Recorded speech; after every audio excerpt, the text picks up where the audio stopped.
Mais um vídeo agora e para pensar algumas questões interessantes.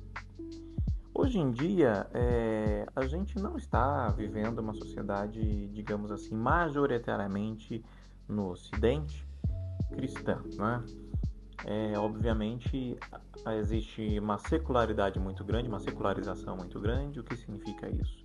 Significa que as pessoas dispensam a religião ou teorias religiosas para a explicação do mundo. Ou o que não é ruim. O ruim é quando de repente as pessoas, no geral, pensam que religião não é racional. Pensam que as teorias religiosas, né, ou as várias teorias possíveis de todas as religiões, não têm lucidez. As teorias religiosas têm lucidez, elas são racionais. Acho que o senso comum é que não entende, não compreende e não tem acesso à racionalidade dessas teorias.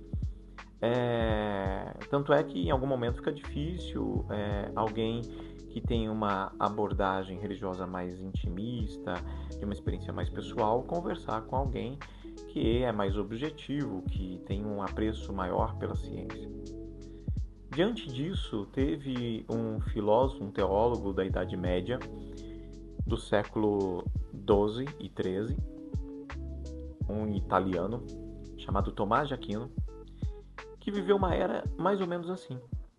No século XIII, no XII, já surgiram algumas universidades na Europa, né? Bolonha, Milão, Roma, Turim, Colônia, Paris, né? E aí, no geral, a Igreja Católica, ela teve que começar um outro processo de discurso de si, da sua fé, das coisas que acreditava e tudo mais.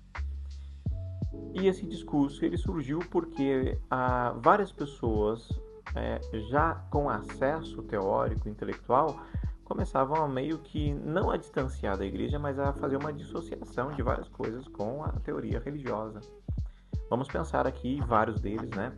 Dentro da ciência, Galileu Galilei, Kepler, dentro da política Maquiavel, dentro da própria religião vai ter a reforma religiosa com o Lutero. Então, na arte nós teremos ali o Michelangelo, né, Da Vinci. Então, é um período que nós chamamos de período humanista, que é o mesmo período que a gente vai ser um pouco depois do Tomás de Aquino, obviamente, chamado Renascimento, né, no Renascimento. Bom, Tomás de Aquino está um pouco antes disso, mas isso é muito bom a gente ter em mente, porque embora ele não estivesse dentro do Renascimento, o germe, as raízes do Renascimento já estavam ali no século XII e no século XIII. Isso é muito importante. No século XII e no século XIII já havia uma mudança teórica, filosófica, cultural na Europa, que foi a chegada dos muçulmanos, e junto com os muçulmanos veio Aristóteles. Aristóteles havia sido mais ou menos esquecido no Ocidente latino, né? Quem dominava ali o espírito da cultura daquele tempo era Platão. E de repente vem Aristóteles com Averroes, com Avicena, né? Pessoas que inclusive ajudaram nesse enriquecimento das universidades e na medicina e uma série de coisas na Europa, e que mudaram um pouco o modo de ser e de perceber, teoricamente falando, do povo europeu. Tomás de Aquino, então, está nesse momento tentando dialogar com as pessoas que não são tão religiosas, ou cuja racionalidade os levou para uma abrangência tão grande a ponto de considerar o discurso religioso algo quase que mitológico, superficial. Tomás de Aquino vai provar que não, que o discurso teológico, teórico do cristianismo não é superficial, é algo que é provado, é algo que pode nos ajudar muito, né? Então, ele parte da mesma premissa que o Agostinho. A filosofia, ou todo o conhecimento disponível, toda a racionalidade do mundo é importante para a compreensão das verdades de fé. Tomás de Aquino está dizendo isso. Nenhum deles, gente, nenhum deles vai desconsiderar as ciências, vai desconsiderar a razão. Nenhum deles vai dizer que a razão é tola, é idiota e é vazia. Vai dizer que a razão tem um limite, mas que ela é fundamentalmente necessária para o caminho da fé. Agostinho achava horrível alguém que não conhece a sua fé. Tomás de Aquino está na mesma pegada e ele vai fazer o possível para discutir com as pessoas, então, que não tem esse percurso de fé. Dito isso, a mesma relação de fé e razão, Tomás de Aquino pensa da mesma forma que Agostinho. Tomás de Aquino escreve a Suma Teológica, que é um debate enorme de várias coisas. E ele inicia a Suma Teológica, obviamente, como todo cristão, já partindo da ideia de que Deus existe e de que ele é a fonte de tudo. Isso é inegociável. Agora, como é que ele vai dizer isso para as pessoas que Deus existe, né? Ele vai dizer que Deus e o mundo, Deus e as coisas criadas existem, são entes. Entes ou ente é um vocabulário aristotélico, né? Aristóteles falava lá dos entes, né? Tudo é ente. Mas o que caracteriza algo que é ente, algo que existe? Lembra em Aristóteles as 4 causas? Para que as coisas sejam entes, elas precisam ter uma propriedade material, formal, eficiente e final. Claro que o Tomás de Aquino não vai perder muito tempo com isso, isso já está posto. Ele só vai fazer uma diferenciação de como Deus é um ente diferente do resto, do material, do mundo, de nós. Deus é um ente perfeito, é um ente que tem essência. Nós somos entes também perfeitos, mas que não temos essência, nós participamos da essência. Isso é muito legal. Como assim? Essa ideia de participação. Deus é bom, nós temos bondade. Deus é uno, perfeito, simples. Nós participamos da unidade de Deus. Deus é perfeito, nós participamos da perfeição de Deus. Então preste bem atenção, Deus é, nós temos ou participamos. Deus é. Ele é a essência de todas as coisas. Nós temos a essência. Deus é vida, nós temos vida. Dá para entender isso? Então Deus é um ente de forma diferente de nós. Deus é perfeito, é bom, é onipotente, onipresente, onisciente, imutável. Nós não somos nada disso, mas nós participamos porque estamos dentro dele. Nós participamos um pouco nessa perecibilidade da vida que nós temos, de cada uma dessas qualidades de Deus. Um pouco, né? Óbvio, porque nós não somos imutáveis, nós não somos perfeitos, nós não somos uma série de características que Deus é. Ok, gente? Primeiro ponto é isso, ele já distingue o modo como Deus é e o modo como nós somos. Mas ele vai direto ao ponto para aquelas pessoas que de repente falam, não, chega, não queremos muito saber sobre essas características de que Deus é ou de que nós temos. Eu quero saber se Deus existe. Tem como provar isso, né, a existência de Deus por via material, por observação da natureza, qualquer coisa do tipo. E Tomás de Aquino aceita o desafio e ele vai escrever lá 5 provas da existência de Deus. Né? Isso é muito legal. Partindo de pela observação da natureza. E aí, quais são as 5 provas? Primeira prova é a do movimento. Aí ele segue muito o Aristóteles. Qual é a prova do movimento, pessoal? Se a gente olhar as coisas, tudo é movido por alguma outra coisa anterior. Movimento significa transformação. Então, nada é imutável no universo material, tudo muda.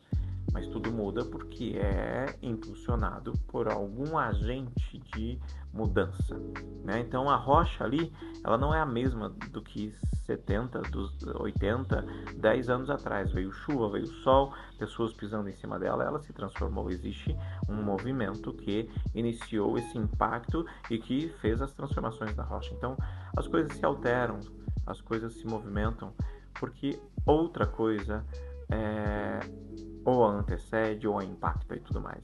E aí, se a gente for olhar isso regressivamente, como assim, para trás, né? Então, estamos no ano 2026, uma série de coisas, de transformações geológicas no planeta, etc e tal, e de formações de tudo. Se a gente for olhar a formação de todas as coisas, o movimento de todas as coisas, e entender que cada movimento da transformação precisa de alguma coisa que impulsione isso, a gente vai retrospectivamente ter que chegar, qual será a primeira coisa que colocou tudo em movimento, tudo em existência, tudo em transformação? É preciso haver alguma coisa inicial. O que Tomás de Aquino vai chamar de primeiro motor. algo que Aristóteles já havia falado lá na Grécia, né? Há alguma coisa que deu início a todas as coisas e é chamado de primeiro motor. A ciência, então, olha só o cuidado do Tomás de Aquino. Vamos chamar essa coisa, imaterial, eterna e tudo mais, de primeiro motor. Um cientista compreende muito bem isso. Poxa, se eu olho lá no observatório com um binóculo, sei lá de qual a potência dele, né, e vejo anos-luz, né? A teoria do Big Bang, por exemplo, né? Vamos pensar, nós temos a teoria do Big Bang porque o universo está em expansão, então parece que houve um ponto inicial do universo que foi uma explosão, mas espera aí, quem é que deu o start, né? Esse primeiro movimento para que esse ponto dessa explosão acontecesse? A igreja fala, ou a religião, o cristianismo, tem a facilidade de dizer que é Deus. Os cientistas continuam numa espécie de impossibilidade de dizer o nome de Deus, mas mais ou menos se aproximam da ideia da religião. Segunda prova da existência de Deus, que é sinônimo do movimento, é a prova da causa. Tudo é causado por alguma coisa, né? Então são sinônimos. Primeiro, movimento, segundo, causa. E a dinâmica é a mesma. Né? Se tudo é causado por alguma coisa, então, retrospectivamente, qual foi a causa primeira de todas as coisas que existem? Tem que ter havido um ponto inicial para tudo. Uma primeira causa. E aí está o nome. Primeira causa. Né? Tomás de Aquino não está falando a palavra Deus, mas está ajudando ali as pessoas cultas do seu tempo a falar, opa, tem um primeiro motor, tem alguma coisa que deu início a tudo, que colocou tudo em movimento. Tem uma primeira coisa que deu causa a tudo. É a primeira causa, né? O causador de tudo. Depois tem a lei da contingência. Contingência significa a ideia de que as coisas, então causadas, né, materiais e postas em movimento, elas iniciam num tempo e terminam no outro tempo. São coisas perecíveis, têm prazo de validade. Mas se tem prazo de validade, precisa de um gerador, né? Então a contingência vai falar de um gerador. Né? Nós precisamos um gerador que inclusive é necessário. Sempre há algo necessário para que as outras coisas tenham a possibilidade de existir. Então, voltando retrospectivamente, foi necessário que eu tivesse meus pais para que eles me dessem a luz e assim por diante, né? Então, qual é este elemento necessário para que todas as coisas existam, né? Qual é esse ser necessário? Deus é o ser necessário, ok? Daí vem também a terceira prova da ideia da perfeição. Mais ou menos igual à ideia da distribuição da perfeição lá em Agostinho, né? Dos níveis 1, 2, 3 até para lá.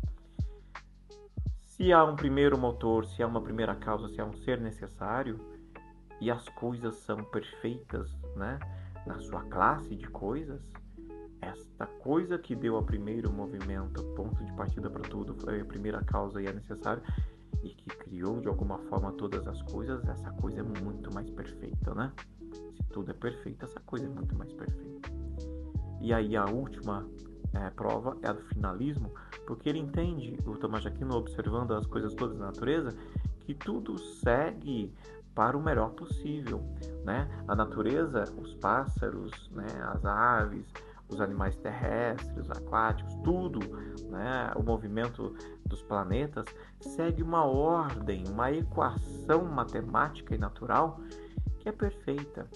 Então tudo está perfeitamente orientado para fazer o que deve ser feito. Quem é que então colocou essa regra nessas coisas todas? Bom, se tem alguém que criou tudo, que colocou tudo em movimento, que é necessário e que é mais perfeito, esse é alguém que colocou a lei da natureza aí para acontecer do jeito que deve acontecer. Do ponto de vista da ciência, isso é extremamente verificável, aceitável e inegável. E Tomás de Aquino vai trazer isso para falar, olha, existe alguma coisa, ainda que vocês, né, cientistas ou qualquer outra pessoa, não queiram chamar de Deus. Nós chamamos de Deus, mas vocês agora sabem que existe alguma coisa, né? Isso é muito legal. Um outro ponto interessantíssimo do Tomás de Aquino, que ele dá uma outra abordagem também para esses intelectuais do tempo, é a ideia do mal, né? Como Agostinho, ele fala, não existe o mal. O mal é a consequência mesmo das nossas ações. Mas ele vai fazer uma outra estratégia. Ele vai dizer que existem 4 leis no universo. Isso é muito legal. Imaginem a teoria dos conjuntos na matemática, né? né? Conjuntos é aquela teoria que está dizendo que alguma coisa está contida e alguma coisa contém. Então, ele vai denominar que existe um universo inteiro que nós não conhecemos. E existe mesmo. Nós conhecemos ainda pouca coisa do universo. E esse universo, ele tem lei, ele está organizado, a gente é que não conhece. Então, para esse universo inteiro que é desconhecido a nós, e ele sabe, ele está dizendo que existe uma lei, obviamente, já que Deus criou todo o universo, ele chama que o que rege esse universo todo o universo se chama lei eterna. Lei eterna é a lei que comanda todo o universo, especialmente, e tudo, obviamente, aquela parte do universo que nós não conhecemos. Bom, o universo que nós conhecemos, né? Então, nosso sistema solar, as galáxias mais próximas, tudo que acontece no planeta Terra, o modo de vida do ser humano, biológico e tudo mais, tudo que é natural que nós conhecemos, ele está dando o nome de lei natural. Então, existe uma lei eterna, que é muito grande, e dentro da lei eterna está a lei natural, que é a lei da natureza que nós conhecemos, ok? Dentro da lei da natureza existe um ser humano, né? E aí ele fala, o ser humano vive em coletividade, ele precisa se adequar, criar contratos e tudo mais. E aí existe uma outra lei, que é a lei humana. Então prestem bem atenção. Tem a lei eterna, a lei natural dentro da eterna e a lei humana dentro da natural. Essas leis todas estão interdependentes, são interdependentes. Elas dependem uma das outras. Ok?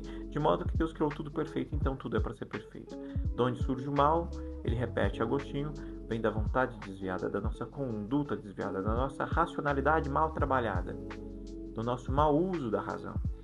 Por quê? Porque no momento em que nós usamos mal a razão, né, naquela dinâmica do amor e tudo mais, vivemos o amor cupidista do Agostinho, nós vamos criando rupturas. Em vez de termos uma sociedade unida, coesa, né, em projetos de fidelidade, de amor e de cuidado, nós temos uma sociedade de ódio, de violência, de corrupção. Então nós vamos criando rupturas entre o ser humano e, obviamente, ruptura nas outras sequências da lei. Nós vamos criando ruptura com a natureza e, obviamente, com o universo todo. Isso é óbvio, né, gente? Vamos pensar o nosso tempo de hoje, que por decisões de exploração de uma série de coisas, de economia e de riqueza, a gente vai ferrando a natureza, a gente vai destruindo a natureza. A gente destrói, dentro de um sistema de exploração, as relações humanas. Então, nós, por um mau uso da razão, por outros objetivos que não são os objetivos mais cuidadosos, mais humanitários possíveis, nós vamos destruindo as relações humanas, a relação com a natureza, a relação com o universo. Isso é a queda, isso é a ruptura. Ok? Lei eterna, universo que nós não conhecemos, lei natural, universo que conhecemos, e lei humana é aquela que rege as relações humanas. A pergunta é, podemos então viver um mundo melhor, consertar tudo isso? Podemos. Lá em Agostinho era viver o amor de Deus. Em Tomás de Aquino também continua sendo isso, mas ele está falando com pessoas que são um pouco mais dissociadas da religião. Falam, olha, sabe aquela leitura que está lá no Evangelho das bem-aventuranças? Bem-aventurados os mansos, os humildes de coração, os justos, os misericordiosos. É isso. Existe uma regra moral e que ela não é necessariamente religiosa, ela pertence a todo ser humano que quer viver bem. Ser manso, justo, humilde, né? Não é uma questão só da religião. Todo ser humano pode ser. Isso faz parte da ética de todo ser humano que se preze, né? Mas a religião exige mais ainda do ser humano. Pô, peraí. Sejam humildes, sejam justos, sejam honestos, sejam mansos, sejam caridosos. Segue essa cartilha. Tomás de Aquino falava isso, segue essa cartilha. Essa é a lei dada por Deus. Ele dá o nome desse tipo de conduta de lei divina. São as 4 leis. Então, a partir disso, ele vai dizer, olha, se o ser humano que precisa acabar com a guerra, com a corrupção, com uma vida na qual ele não é feliz, viva uma vida honesta, justa, caridosa. Não estou nem falando de Deus, mas isso já foi falado lá nas bem-aventuranças com Jesus. Tomás de Aquino falando com os caras mais cultos do seu tempo é uma boa estratégia para também dizer para aquelas pessoas hoje em dia que dão pouco crédito à religião, ao cristianismo, a qualquer religião possível. E para provar para vocês todos, religião não é intuição. Religião é uma experiência profunda, racional e inteligente de fé. Não há religião lá em Agostinho nem em Tomás de Aquino que esteja dissociada da vida do dia a dia, das coisas práticas do dia a dia, né?